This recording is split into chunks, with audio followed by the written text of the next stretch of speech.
Welcome to breakfast show. అసలు time ఎంత ఫాస్ట్గా గడిచిపోతుందండి.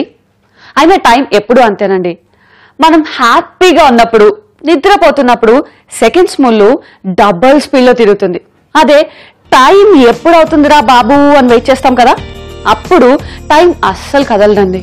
సో చూసారా, మీకు మీట్ ప్యాన్ కేక్ చెప్పి అప్పుడే 24 hours అయిపోయింది. మళ్ళీ బ్రేక్ఫాస్ట్ మీ ముందుకు వచ్చేసా. అసలు నేను కాబట్టి సరిపోయిందండి. ఇంకొకరు అయితే వామ్మో, ఇన్ని రెసిపీస్, ఇన్ని కొత్త రెసిపీస్ మీ అందరికీ చెప్పాలి రోజు అంటే ఈ పాటికి వ్యూవర్స్ లో వచ్చి కూర్చునేది. కొంచెం సెల్ఫ్ డబ్బా ఎక్కువైంది కదా, తప్పదండి. అప్పుడప్పుడు మన ప్రమోషన్ మనమే చేసుకోవాలి. సర్లేండి, ఇంకా ఎక్కువ చెప్తుంటే మీకు ఆకలి ఎక్కువ అవుతుంది. కానీ ఈ రోజు బ్రేక్ఫాస్ట్ ఏంటా అని చూస్తున్నారా? సో ఈ రోజు నేను చేయబోయేది రైస్ ఏప్.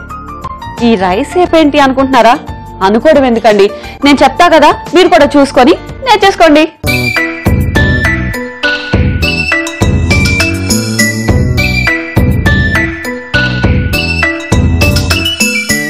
రైస్ ఏప్ ని రెడీ చేసేద్దాం. సో ముందుగా దీనికి కావాల్సింది మినప్పప్పు, బియ్యం. నేను ముందే నానబెట్టి పెట్టుకున్నా. సో మీరు కూడా ఇది చేసుకుందాం అనుకున్నప్పుడు మినప్పప్పు అండ్ బియ్యం రెండు కలిపి నానబెట్టుకోండి. సో నైట్ నానబెట్టుకుంటే మార్నింగ్కి సరిపోతుంది, లేదా ఒక 4-5 hours అయినా అది నానిపోతుంది. సో నానబెట్టుకున్న దాన్ని ఇప్పుడు ఫస్ట్ మనం మిక్సీ చేసుకుందాం. సో మిక్సీ చేసుకొని బ్యాటర్లా తీసుకొని, అంటే దోశ బ్యాటర్ ఉంటుంది కదా, కొంచెం ఆ టైపే చేసుకోవాలి మనం. సో దీన్ని ముందు మనం మిక్సీ చేసుకుందాం.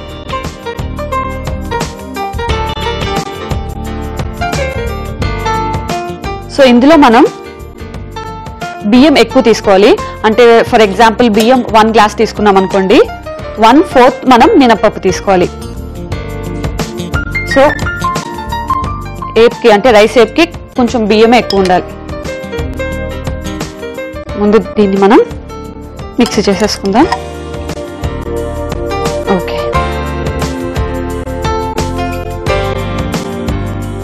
సో కొంచెం వాటర్ తీసుకెళ్దాం. ముందు బ్యాటర్ ప్రిపేర్ చేసుకుంటే తర్వాత అంతా మనం ఈజీగా చేసుకోవచ్చు.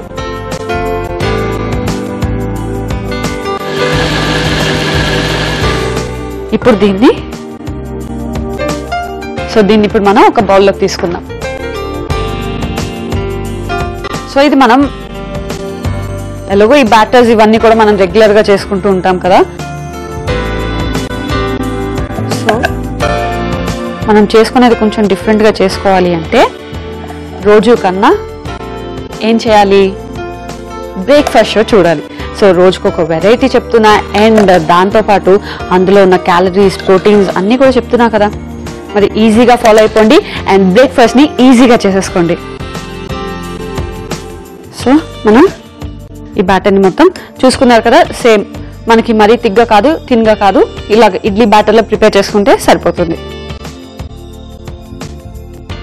ఓకే, ఇది రెడీ అయిపోయింది. దీన్ని పక్కన పెట్టుకుందాం.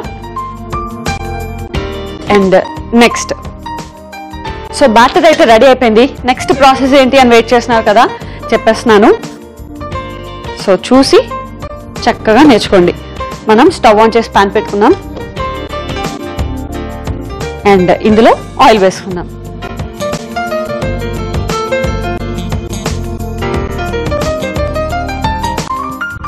ఆయిల్ వేసుకొని ఆయిల్ కొంచెం వేడవ్వాలి. అసలు మీకు తెలుసా, ఈ రైస్ ఏప్ అనేది ఇప్పుడుది కాదండి, అది మన అమ్మమ్మల కాలం నాటిదే. సో అప్పుడు వాళ్ళు స్నాక్స్ కింద తినేవారు. అయినా ఈ రోజుల్లో స్నాక్స్, నూడిల్స్ అని అవని ఇవని చాలా రకాల బయట జంక్ ఫుడ్స్ వచ్చేసాయి. కానీ అప్పట్లో అలా ఉండేవి కాదు కదా. చక్కగా ఇంట్లోనే వాళ్ళకి ఏవి కావాలంటే అవి చేసుకొని తినేవాళ్ళు. ఆయిల్ వేడైంది కదా, ఇందులో మనం జీరా, ఆవాలు అండ్ ఇంగువ,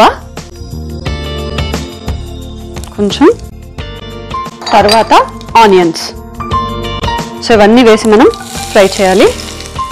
సో మీకు చెప్పా కదా, అసలు ఇది ఇప్పుడు కాలం ఫుడ్ కాదు, ఎప్పటి నుంచో తరతరాల నుంచి వస్తున్న ఫుడ్ అనమాట ఇది. అండ్ మనం ఇప్పుడంటే చాలా రకాల స్నాక్స్ వచ్చేసాయండి, నూడిల్స్ అని అవని ఇవని, అన్ని అన్హెల్దీ ఫుడ్.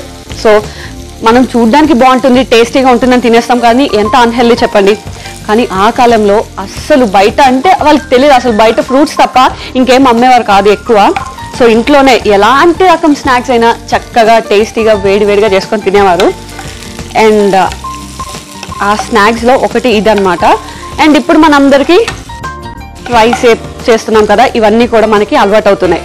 సో అలవాటు అయ్యేది ఎలాగో మంచిగా ఉంది కదా, దాన్ని రెగ్యులర్గా ఫాలో అయితే ఎంత బాగుంటుంది. సో రెగ్యులర్గా స్నాక్స్ కానీ బ్రేక్ఫాస్ట్ కానీ ఇలా డిఫరెంట్గా ట్రై చేస్తూ ఉండండి. ఓకే, చూసారు కదా ఆనియన్స్ కూడా ఫ్రై అయిపోయాయి. అండ్ ఇప్పుడు ఇందులో మిర్చి వేద్దాం. చాప్ చేసుకున్న మిర్చి అండ్ కరివేపాకు, సో ఇవి కూడా వేసి మనం ఒక్కసారి మళ్ళీ ఫ్రై చేసుకుందాం. సో ఇందులో కూడా మనం డిఫరెంట్గా సీజనింగ్ చేసుకోవచ్చు. సో ఇప్పుడు నేను ఓన్లీ ఆనియన్స్ ఇవన్నీ కదా సీజనింగ్ చేసుకుంటున్నాను. సీజనింగ్లో కూడా మనకి చాలా వెరైటీ సీజనింగ్స్ ఉంటాయి. మనకి నచ్చిన వెజిటేబుల్స్ యాడ్ చేసుకోవచ్చు, లేదా ఇంకా మనకి నచ్చిన ఇంగ్రీడియంట్స్ అన్నీ కూడా యాడ్ చేసుకొని మంచి సీజనింగ్లా చేసుకోవచ్చు. అండ్ ఇప్పుడు ఇందులో మనం పల్లి యాడ్ చేసుకుందాం.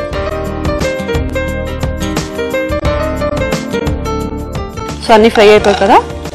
అండ్ ఇప్పుడు ఇందులో మనం పల్లి కూడా యాడ్ చేసుకొని మళ్ళీ ఒక్కసారి ఫ్రై చేసుకుందాం. అసలు తెలుసా మీకు, మార్నింగే మనం పల్లి తింటే చాలా మంచిది. అంటే మన బ్రష్ అయిపోయిన తర్వాత కొంచెం ఒక గుప్పెడు పల్లీలైనా రోజుకి తినాలి. సో మనకు అవన్నీ టైం కుదరదు, అవన్నీ ఎక్కడ చేస్తున్నాం చెప్పండి, చెయ్యట్లే కదా. అందుకే బ్రేక్ఫాస్ట్ చేసేటప్పుడే అందులో మనం ఇలా కలుపుకోవడం కానీ కొంచెం ఏదైనా డిఫరెంట్గా చేసుకోవడం కానీ చేస్తే అన్నీ కవర్ అయిపోతాయి ఒకే దాంట్లో. సో చూసారు కదా మనకి పల్లి అన్నీ కూడా బాగా రోస్ట్ అయిపోయాయి. ఇది ఆఫ్ చేసుకుందాం. అండ్ ఇప్పుడు ఇంతకుముందు చేసి పెట్టుకున్నాం కదా బ్యాటర్, ఇందులో కొంచెం సాల్ట్ కలుపుకుందాం. సో మన టేస్ట్కి సరిపడా సాల్ట్ మిక్స్ చేసుకొని బాగా కలుపుకోవాలి. అండ్ కలుపుతూ ఉంటా సరే మిక్స్ చేసుకుందాం. అండ్ ఈలోపు పొంగడాల ప్యాన్ కూడా ఆన్ చేసుకుందాం. సో అది కూడా కొంచెం వేడవుతుంది కదా. ఓకే, సో ఇప్పుడు ఇందులో మనం ఈ రోస్ట్ చేసిన పల్లీని కూడా మిక్స్ చేసేసుకుందాం. చూసారు ఎంత చక్కగా రోస్ట్ అయ్యాయో. ఎస్, ఇవన్నీ మిక్స్ చేసుకొని మనం బ్యాటర్ని ప్రిపేర్ చేసుకోవాలి. సో ఇలా ఫుల్గా మనం మిక్స్ చేసేసుకుందాం. ఎస్, అండ్ ఇప్పుడు మనకి ఈ ప్యాన్ కూడా కొంచెం వేడైంది. ఇందులో ఫుల్ ఆయిల్ అప్లై చేసుకుందాం, లేదంటే స్టిక్కీగా అయిపోతుంది. సో మనం తీసేటప్పుడు ఈజీగా రాదు కాబట్టి ముందే కొంచెం ఆయిల్ అప్లై చేసుకుందాం. ఆయిల్ అప్లై చేసుకొని అండ్ సేమ్ మనం రెగ్యులర్గా వేసుకుంటాం కదా పొంగడాలు, ఇప్పుడు దీన్ని కూడా మనం అలాగే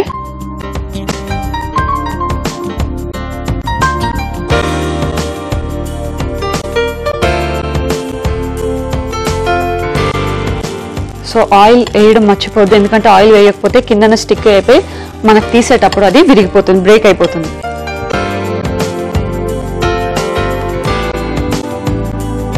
అండ్ ఈజీగా కుక్ అయిపోతుంది కూడా. ఎంత నీట్గా వేసుకున్నామా. ఇప్పుడు ఇదన్నీ కూడా మనకి కొంచెం సేపు కుక్ అవ్వాలి. సో యాక్చువల్గా మనం సీజనింగ్స్ అన్నీ కూడా సేమ్, అంటే ప్యాటర్న్ అంతా ఒకటే ఉంటుందండి. కానీ మనం వాడే ఇంగ్రీడియంట్స్ అండ్ మనం వాడే సీజనింగ్ వీటి బట్టే టేస్ట్ మారుతూ ఉంటుంది. అండ్ ఇందులోనే మనకి చాలా వెరైటీస్ ఆఫ్ పొంగడాలు చేసుకోవచ్చు, కానీ టేస్ట్ చాలా డిఫరెంట్గా వస్తుంటుంది. ఇప్పుడు మనం పల్లి యూస్ చేసి ఒక టైప్ ఆఫ్ చేసుకున్నాం, అలాగే మీకు ఇంకేమైనా వెజిటేబుల్స్ యాడ్ చేసుకోవాలి అంటే ఓన్లీ క్యారెట్ తురుము అలాగే యూస్ చేసుకుంటే అది ఇంకొక టేస్ట్ వస్తుంది. ఎందుకంటే ఒక్కొక్క ఇంగ్రీడియంట్కి ఒక్కొక్క డిఫరెంట్ ఫ్లేవర్ ఉంటుంది. సో మీకు ఏ ఫ్లేవర్ నచ్చుతుంది ఆ ఫ్లేవర్ని చక్కగా ఇలా మిక్స్ చేసుకొని ఇలా పొంగడాలు వేసుకుంటే ఆ ఫ్లేవర్ని మీరు ఆస్వాదిస్తూ తినచ్చు. ఎందుకంటే మార్నింగ్ నేను చెప్పా కదా అట్లీస్ట్ కొంచెం పల్లి అయినా తీసుకోవాలని, అలా మార్నింగే పచ్చి పల్లి ఏం తింటాము అనుకున్నప్పుడు ఎలాగో బ్రేక్ఫాస్ట్ చేయాలి మనం. సో రెండు మిక్స్ చేసుకుని ఒక ఐటమ్ చేస్తే ఎలా ఉంటుంది అని ఆ థాట్ మీకు ఎప్పుడైతే వస్తుందో చక్కగా క్రియేటివ్గా ఆలోచించి ఇలా డిఫరెంట్గా ట్రై చేస్తూ ఉండండి. అప్పుడు మీకు కూడా మంచి బ్రేక్ఫాస్ట్లు రెడీ అయిపోతాయి. ఇప్పుడు ఇవి ఎంతవరకు కుక్ అయ్యాయో ఒక్కసారి చూద్దాం. రోస్ట్ అయిపోయినట్టున్నాయి. ఓకే, ఇవి రోస్ట్ అయిపోయాయి. అండ్ మనం దీన్ని రెండో సైడ్ కూడా రోస్ట్ చేసుకుందాం. సో మనకి బయట రోస్ట్ అయింది అండ్ లోపల కూడా కుక్ అయిపోయింది. సో రెండో వైపు కూడా మనం కొంచెం రోస్ట్ చేసుకుందాం.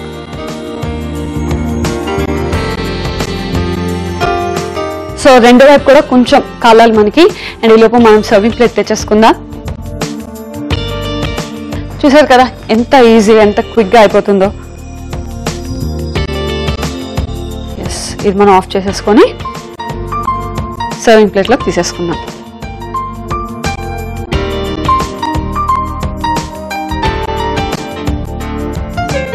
చక్కగా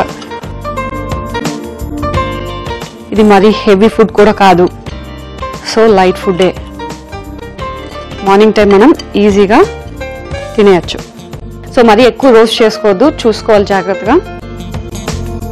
చూసారు కదా ఎంత చక్కగా రోస్ట్ అయ్యాయో అండ్ వేడివేడిగా కూడా ఉన్నాయి. కానీ దీన్ని టేస్ట్ చేసే ముందు రైస్ ఏప్ కి కావాల్సిన పదార్థాలు, తయారీ విధానం మరొకసారి చూసేద్దాం.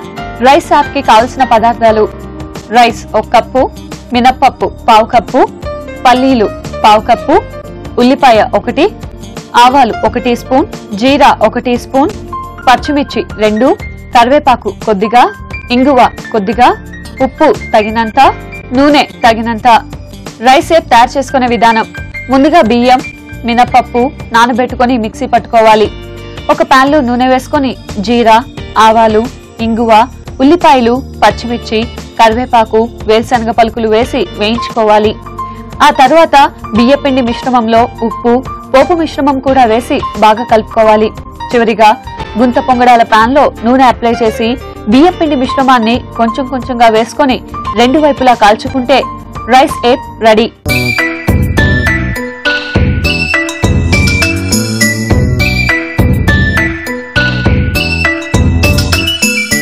రైస్ ఏప్ కి కావలసిన పదార్థాలు, తయారీ విధానం చూసారు కదా. ఇప్పుడు దీన్ని టేస్ట్ చేసి ఎలా ఉందో చెప్తా. సో వీటిని చూస్తుంటే ఓల్డ్ మెమోరీస్ అన్ని కూడా గుర్తొస్తున్నాయి కదా. నాకైతే నిజంగా గుర్తొస్తున్నాయి. అప్పుడు అమ్మమ్మ చేసి పెడుతూ ఉండేది.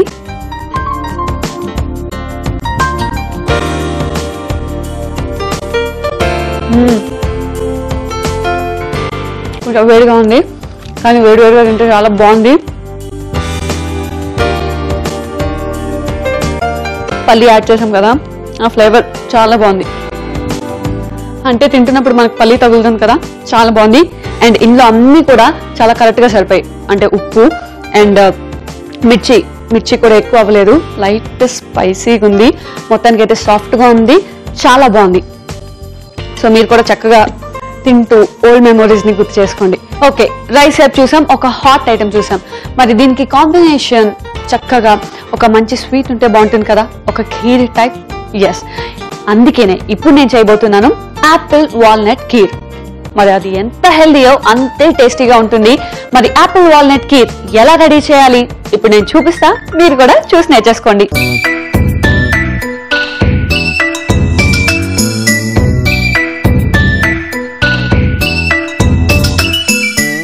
యాపిల్ వాల్నట్ ఖీర్ ని రెడీ చేసేద్దాం. సో ముందుగా నేను ఆల్రెడీ చెప్పా కాబట్టి యాపిల్ అండ్ వాల్నట్ అని ఒక యాపిల్ తీసుకుందాం. అండ్ ఇప్పుడు దీన్ని నేను ముందు కట్ చేసేసుకుంటా. సో కట్ చేసుకుందాం. సో దీన్ని బాగా ఖీర్ టైప్ కదా, అందుకే చిన్న పీసెస్ కట్ చేసుకుందాం. ఎందుకంటే మొత్తం మిక్స్ అయిపోయి మనకి తింటున్నప్పుడు ఫ్లేవర్ బాగుంటుంది.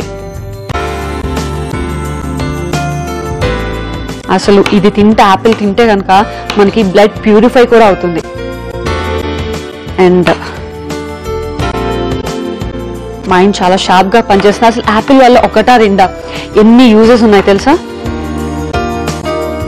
సో యాపిల్ని చిన్న కట్ చేసుకుందాం, ఎందుకంటే అది మనకి ఖీర్ టైప్ మిక్స్ చేస్తాం కదా, అప్పుడు మొత్తం అంతా కూడా బాగా మిక్స్ అవుతుంది.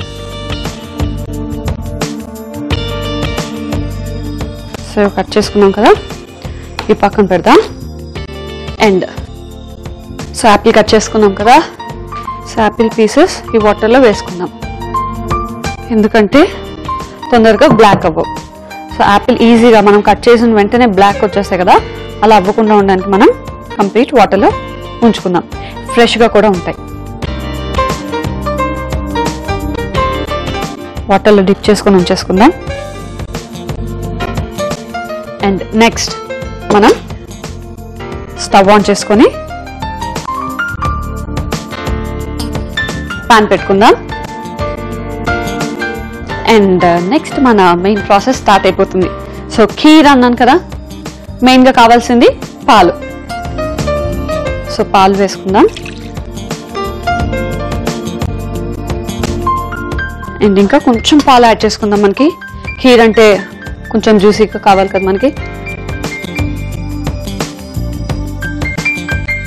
సో పాలు మనకి బాయిల్ అవ్వాలి. అండ్ ఈ లోపు అయితే యాపిల్ వాల్నట్ ఖీర్ అన్నాను కదా, యాపిల్ రెడీ చేసుకున్నాం. నెక్స్ట్ వాల్నట్ ఇలా వేసుకునే కంటే మనం దీన్ని పేస్ట్ చేసి వేసుకుంటే మొత్తం కలుస్తుంది అండ్ టేస్ట్ ఫ్లేవర్ చాలా బాగుంటుంది. సో దీన్ని మనం మిక్సీ చేసేసుకుందాం. కొంచెం పాలు వేసుకొని మిక్సీ చేద్దాం. సో డైరెక్ట్గా అలా కాకుండా మనం దీన్ని పాలు పోసుకొని పేస్ట్ చేసేసుకుందాం.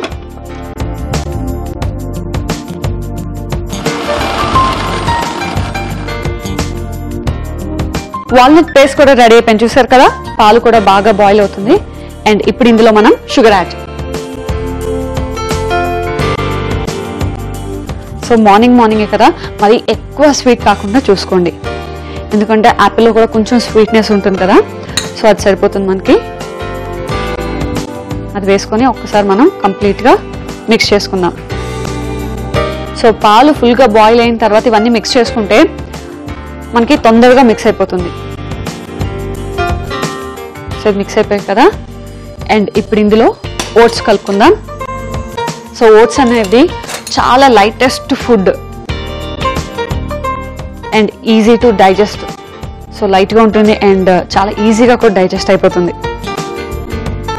సో ఓట్స్ కలుపుకుందాం. అండ్ మనకి ఖీర్ కొంచెం బాగా థిక్గా కావాలంటే ఓట్స్ కొంచెం ఎక్కువ యాడ్ చేసుకోండి, లేదా నార్మల్ ఖీర్ ఎప్పుడు మనం చేసుకుంటాం కదా కొంచెం పల్చగా అలా కావాలంటే తక్కువ యాడ్ చేసుకోండి.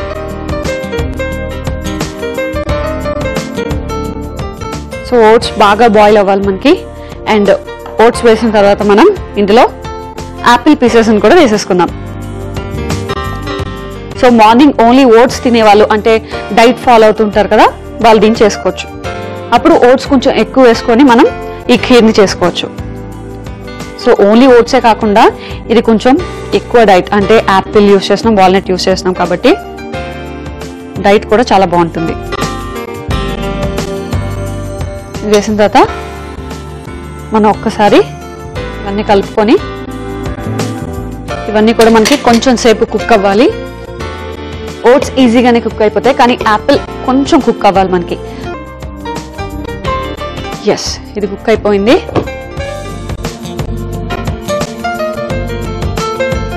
అండ్ ఇప్పుడు ఇందులో మనం వాల్నట్ పేస్ట్ రెడీ చేసుకున్నాం కదా, ఇది కూడా యాడ్ చేసుకున్నాం. సో నార్మల్గా మనకి యాపిల్ పీసెస్ అన్ని కనిపిస్తున్నాయి కదా, తినేటప్పుడు మనకి చాలా బాగుంటుంది. కొంచెం పీసెస్ తగులుతూ తింటే చాలా బాగుంటుంది కదా. కొంతమందికి అది కూడా నచ్చదు.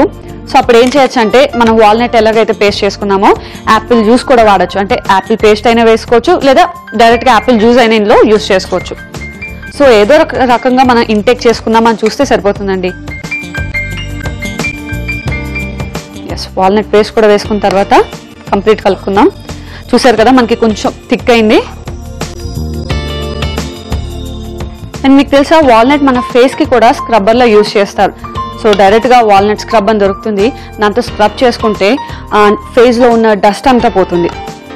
సో తినడానికే కాదు, మన స్కిన్కి కూడా అది ఎంత ఉపయోగపడుతుందో. సో ఇది రెడీ అయిపోయింది కదా ఖీర్, ఆఫ్ చేసుకుందాం అండ్ సర్వింగ్ బౌల్లోకి తీసేసుకుందాం. సో ఇది మనకి వేడిగా కావాలంటే వేడిగా తీసుకోవచ్చు, లేదా కొంచెం మంది దీన్ని అంటే ఫ్రిడ్జ్ లో పెట్టి తీసుకుంటారు, అలాగైనా కూడా చాలా బాగుంటుంది. సో ఇది ఇప్పుడు మార్నింగ్ ప్రిపేర్ చేసుకొని చక్కగా బ్రేక్ఫాస్ట్ అయిపోయిన తర్వాత తినేసి మధ్యాహ్నం మనకి లంచ్ అయిన తర్వాత కూడా ఇది తీసుకుంటే చాలా బాగుంటుంది, ఒక డెజర్ట్ లా. సో ఇది ఇలాగా ప్లెయిన్ గా తింటేనే చాలా బాగుంటుంది. ఎస్, వేడి వేడిగా ఆపిల్ వాల్నట్ ఖీర్ అయితే రెడీ అయిపోయింది. మరి దీన్ని టేస్ట్ చేసే ముందు దీనికి కావాల్సిన పదార్థాలు, తయారీ విధానం మరొకసారి చూసేద్దాం. ఆపిల్ వాల్నట్ ఖీర్ కి కావాల్సిన పదార్థాలు: ఆపిల్ 1, వాల్నట్ 1 కప్పు, పాలు 1 కప్పు, ఓట్స్ 4 టేబుల్ స్పూన్లు, చక్కెర 2 టేబుల్ స్పూన్లు. ఆపిల్ వాల్నట్ ఖీర్ తయారు చేసుకునే విధానం: ముందుగా మిక్సీ జార్ లో వాల్నట్స్, పాలు పోసుకొని పేస్ట్ చేసి పెట్టుకోవాలి. పాన్ లో పాలు పోసుకొని మరిగించుకోవాలి. ఆ తర్వాత పంచదార, ఓట్స్, ఆపిల్ ముక్కలు వేసి బాగా కలుపుకొని ఉడికించుకోవాలి. చివరిగా వాల్నట్ పేస్ట్ వేసుకొని బాగా కలుపుకోవాలి. సర్వింగ్ బౌల్ లోకి తీసుకొని సర్వ్ చేసుకుంటే apple walnut kheer ready.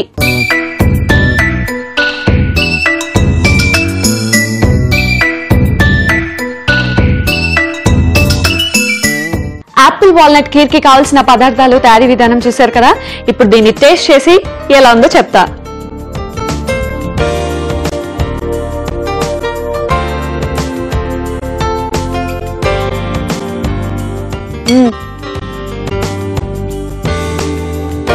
Sweet perfect గా సరిపోయింది, ఎక్కువ అవ్వలే తక్కువ అవ్వలే. అండ్ ఆపిల్ పీసెస్ ఇలా ఉంటేనే చాలా బాగుంది, ఎందుకంటే తింటున్నప్పుడు నోటికి తగులుతుంటే చాలా మంచి ఫ్లేవర్ వచ్చింది. వాల్నట్ కూడా మనం కొంచెం గ్రైండ్ చేసుకున్నాం కదా, మరీ పేస్ట్ లా చేసుకోలే కదా. సో తింటున్నప్పుడు నాకు వాల్నట్ ఫ్లేవర్ కూడా తెలుస్తుంది. మొత్తానికైతే ఇది పర్ఫెక్ట్ డెజర్ట్, అంటే ఆపిల్ వాల్నట్ ఖీర్ చాలా అద్భుతంగా వచ్చింది. సో మార్నింగ్ బ్రేక్ఫాస్ట్ అయిన వెంటనే ఇది ఒక్క కప్ తింటే ఆహా చాలా బాగుంటుంది. సో మీరు కూడా డెఫినెట్ గా ట్రై చేయండి ఇది. సో వ్యూయర్స్ చూసారు కదా, ఈ రోజు కూడా చక్కగా 2 డెలిషియస్ డిషెస్ ని మీకు అందించాను. మరి నెక్స్ట్ ఎపిసోడ్ కోసం వెయిట్ చేస్తూ ఉండండి, ఎందుకంటే నెక్స్ట్ ఎపిసోడ్ లో కూడా మరో 2 వెరైటీ డిషెస్ తో మీ ముందుంటుంది మీ Priya. Until then, bye by.